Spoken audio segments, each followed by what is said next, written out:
I do not search Alyssa's channel. I don't search her on X. I don't stalk her. I don't look her up. I literally, out of state, out of mind, I don't watch what she does. I literally don't care. But I do have people that are keeping me abreast of information because I'm in an active lawsuit with her. And they're like, hey, just a heads up, you might want to keep this info. This might help with the lawsuit, XYZ, and the other thing. So people do send things to me. And it's multiple, various people. Many times it's people I don't even know that are just like on my side, or like, hey, this is pretty effed up. I want to help you out. Hey, check this out. So it happens multiple times a day. Lately, it's been happening. And today is no different. I got a screenshot that was sent to me, and it was from my video that I posted from the live stream about Alanah Pierce. And it says Alanah Pierce is 269% screwed, which is yes, a nod to Nuxnetter. And I said, more God of War, Ragnarok, writer lies, exposed, watch. And then I tagged Nobody Has Spoken because this is me reacting to Nobody Has Spoken's video. Innocent enough, because this is, I don't know if this is Alyssa's first day on YouTube. I don't think it is because she's been on it before. But what people do, if you're not familiar, guys, what people do on YouTube, if someone makes a video, sometimes what they do is another person will watch the video and give their thoughts and opinions and feelings and feedback. It's kind of, I think there's a whole subgenre on the platform called reaction or reactionary content or reactions or whatever they want to call it. So it's kind of like a thing. I didn't pioneer it. I'm not trying to take credit for being the first guy to ever react to a video on YouTube. That would be crazy to say because it happens quite often, hundreds of millions of times before in the past, I could even argue. But for some reason, she took issue with me reacting to Alanah Pierce and Nobody's video exposing some lies.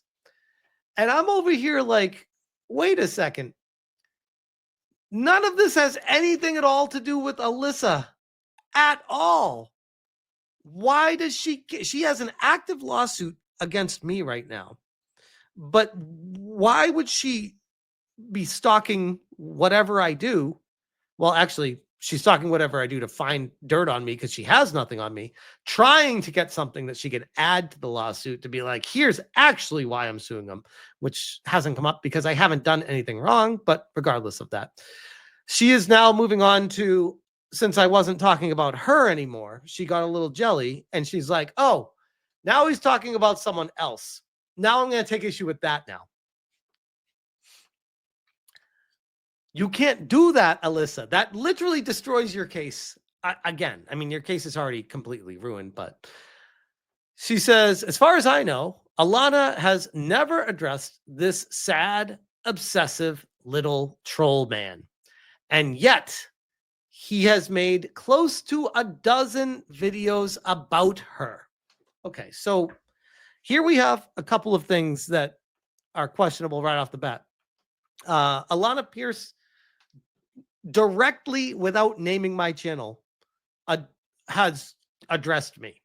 She literally made a response video to my video that was conveniently taken down 2 days before she uploaded her video.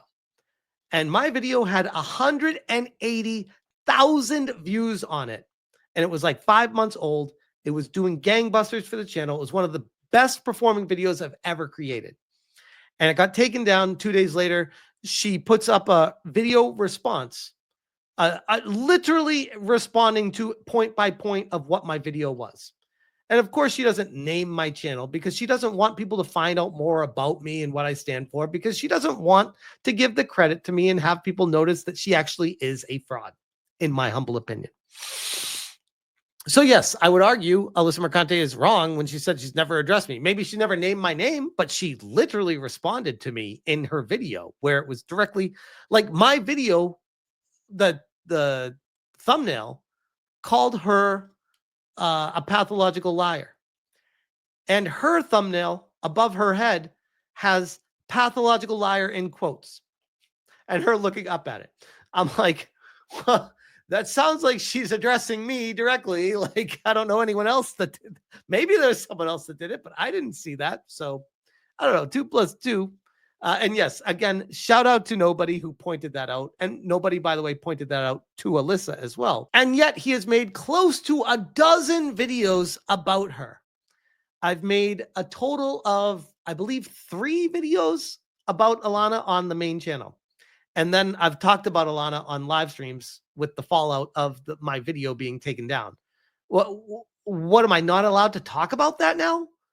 Why is she pocket watching videos and reactions and my thoughts on situations? It's very strange. Almost like I'm not allowed to have opinions or a voice. Almost like Alyssa wants to take my voice away. Very strange. Very strange. Ignoring them does not make it stop. Oh, the irony. As I'm ignoring Alyssa and she's posting how I'm talking about someone else now. If you do, they will invoke your name for years to come. I'm fighting to stop this. Now, clearly, Alyssa does not see the irony in this post of how she is now attacking me for covering a situation that now has nothing to do with Alyssa Mercante at all. This is now just a video of me talking about Alanah Pierce and me reacting to someone else's video. This is not a video of me creating content about Alanah Pierce. This is me reacting to a video that created that content. I do feel like there is a big difference with that. Like, if we're going to start counting reacting videos, like, holy shit, I react to videos multiple times a night.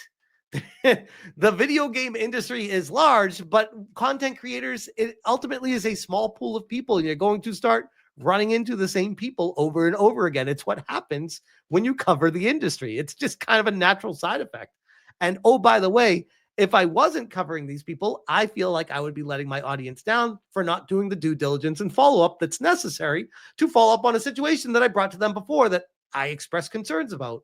Why the hell would I express concerns about something and then never talk about it ever again in the future? Never follow up on it, never say anything's changed, just move on to something else that has nothing to do with that, and then cover that thing, and then move on, and then cover something. Like, you can do that with certain situations, but other situations you need to follow up. It's just how it works. So I responded with quote tweeting or screenshotting what was sent to me because I'm blocked. I said, it's not enough to literally sue me for daring to cover Alyssa Mercante. No, she stalks my every move beyond coverage of her own transgressions, and now obsesses over whatever I say about anyone if it doesn't ideologically align with her. Think about this, by the way. Imagine if I was covering Asmongold, and I was covering Asmongold and talking shit about Asmongold and saying, oh, that latest take by Asmongold, or he lied here, and here's how he lied. And then I follow up about Asmongold's a liar, and now he's trying to cover his tracks and delete videos. And now I'm reacting to someone else who found more information about Asmongold. Tell me, Alyssa, would you bring the same energy? Or would you be like, yeah, no, that's fine. I don't like Asmongold, so you can go ahead and slay and knock him all you want. That's fine. You can make a million videos on Asmongold. That doesn't matter. I mean, there are channels out there, many channels out there that literally build their brand off of reacting to content from Hassan Piker. There are other channels out there that literally build their brand off of reacting to H3H3 or Content Cop or Asmongold or like it goes on and on and on. There's infinite channels that just react to people that they find curious, interesting, or dynamic, or they want to bring the thoughts to the latest stuff to their audience. You are a public figure. If I wanted to make my entire channel just talking about what you do every day with how stupid it is, I have the right to do that. And if people want to come in droves to watch you step on rakes all day, they're more than welcome to do that. I would like to think the internet polices it very well, though, and people start to notice when you start going above and beyond what is acceptable, what's normal, when you're reaching. But lately, I haven't had to do that because you keep stepping on rakes so hard that I just need to say, hey guys, look what she said here again this time, and how ridiculous the situation is again. And oh, by the way, you know what gives it weight? What gives it power? What makes people have any interest in the topic whatsoever? The irony in all of this? You are suing me. If you weren't bringing a lawsuit against me, far less people would care about the shit you're saying. The thing that gives this traction is you suing me. People have more of an interest in how stupid you are because it's so hypocritical. It destroys your own lawsuit daily, every single day. That is the dynamic of where the interest comes from. I don't know how else to say this. But the issue is you, Alyssa. It's always been you. It's not anyone else. The problem is you cannot take accountability for your own actions and instead continue to decide to project them on other people. And when people call you out on them, you sue them. That is insanity. That is absolute insanity. Anyways, it continues. While you're more than welcome to have your opinions and takes on anything, you can't be suing someone for the same damn thing you continue to do right here to me. And I wish I could like bold and underline on a tweet, because what she did right here is exactly what she is suing me for, where she's saying that I'm talking about other people and I'm talking about her all the time. Now she's saying I'm talking about other people. I'm like, do I need to contact Alyssa in a DM before when I wake up, before I even go to the computer? Does she expect me to DM her and say, Alyssa, hey, sorry to bother you again.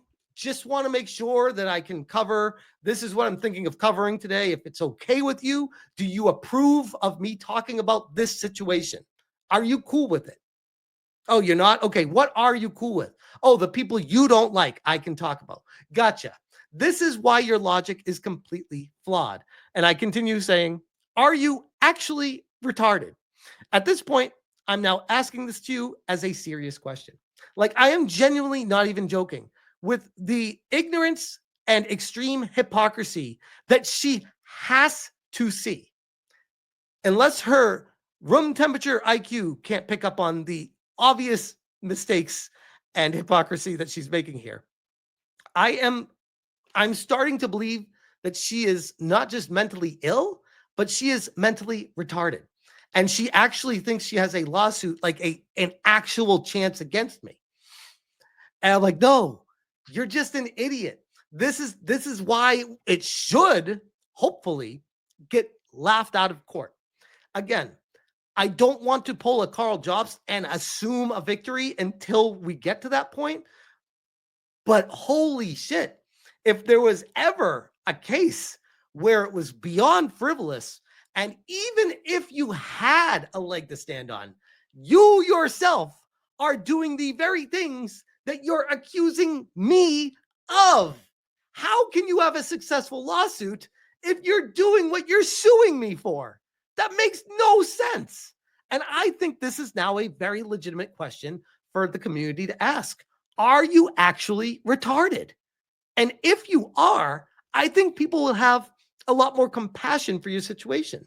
If you do come forward and tell people, like tomorrow, if you're watching this and you realize, you're like, oh, you look in the mirror and you think about what's been happening and they're processing all the explanations that I'm giving you, and you finally come to the conclusion, and you're just like, oh, I am retarded. And you go to X tomorrow and you tell people, you're like, guys, I'm retarded. It all makes sense now. That's the explanation for all my actions. I think people would be a lot more understanding of your predicament. I genuinely believe that. But I'm not going to hold my breath. But holy shit, when I saw not just on top of the mountains of evidence of you doing things like this over the past 6 to 8 to 12 months against me, on top of contacting my wife, setting this entire storm off yourself in the first place, contacting game conventions, platforming people that have been threatening me and my family, doxing me in a lawsuit, and now doing the same damn things that you're accusing me of, I can only conclude that you are retarded. That is my humble opinion based off of your actions that I am allowed to think. Allegedly, as Verlaine says, and whatever else you're supposed to say after all that. But holy shit, I can't with this person. She's got me besides myself. Very good point, Special Officer Doofy.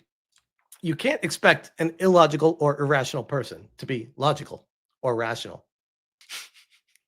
Corny Goat says, let's face it, Alyssa has nothing else better to do, which is probably very true. She strikes me as someone who is terminally online. She got noticed with her Sweet Baby Inc. story a year ago or so. She still clings to that story. The reason why she got noticed was for infamy, not for famous purposes, for infamous purposes, where she lied by omission multiple times, and people tried to get her to correct the record. And instead of listening to people, understanding where she made mistakes and fixing it, she has doubled down, tripled down, quadrupled down, and now sued someone. So yeah, the community is not the biggest fan of that approach. And the internet wants the truth to be there. I genuinely believe that. Sure, the internet can be a scary place, but at the end of the day, I feel like the internet really does just want to make sure the actual truth is what gets shown to people. And I feel like that's where the tide is coming from. That's where the pushback is. That is the fight of what Alyssa keeps calling Gamergate 2. It's like that is what people are pushing against. Ethics in journalism, or better stated, lack thereof. That's true, Kevin Osiris. In today's culture, there's no shame infamy, sadly. It's true. And I think she noticed she got attention in the infamy, and now she's just leaning really hard into that, because when she takes her foot off that gas pedal, she realized no one gives two f's about her. You could even argue no one gives one about her. No one cares anything about her at all. It's only when she starts doing shit like this. And again, only because she is suing me. Do you think if I did not have an active lawsuit with her and I was covering the story right now, it would hit the same? Or do you think people would be like, nah, I'm kind of tired of this situation? It really is the driving force behind all of this is people are upset about the lawsuit. Most people that I would argue are logical are saying that there is a great injustice that is being pushed forward here. So people are interested to find out more, to see where the story goes. That's where it's all coming from. Karate Werewolf says she's drama farming. She has to do this to have any relevancy at all. And I'd argue she thinks that I talk about her because that's the only time I get attention.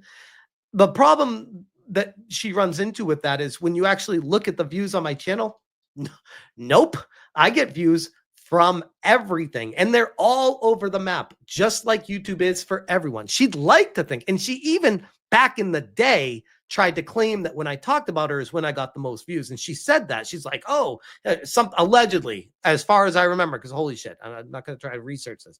But I recall her saying something on X about how I am getting all the views talking about her, and that's why I need her. I'm like, no, I don't need you. I can talk about anything and I get the views. I'm talking about what I feel like is an injustice right now that I find interesting. And I want to present this to my audience because if I find it interesting, there's a high likelihood that they will too, because they have found other things that I found interesting in the past as well. So it stands to reason they're going to continue finding things I find interesting as well. That's how this works. I don't know what to say. But yeah, how long until Chair JT gets 10 pages in the lawsuit? I mean, probably on like the 12th or 13th revision. At this point right now, as far as I understand, we've gotten the schedule.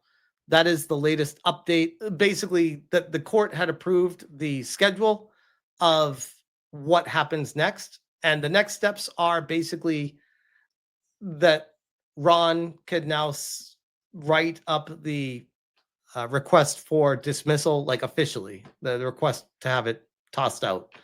And at this point, that's what we're waiting on. Is Ron to put that together and send that over to the judge. And then once that gets to the judge, then Alyssa's lawyers should have the chance to, I think, like have a rebuttal to it, but the judge doesn't need to hear that out. Like at this point, if we send the request over and the judge hears it and understands it and agrees, at this point, it could just be tossed. But that could happen at any point.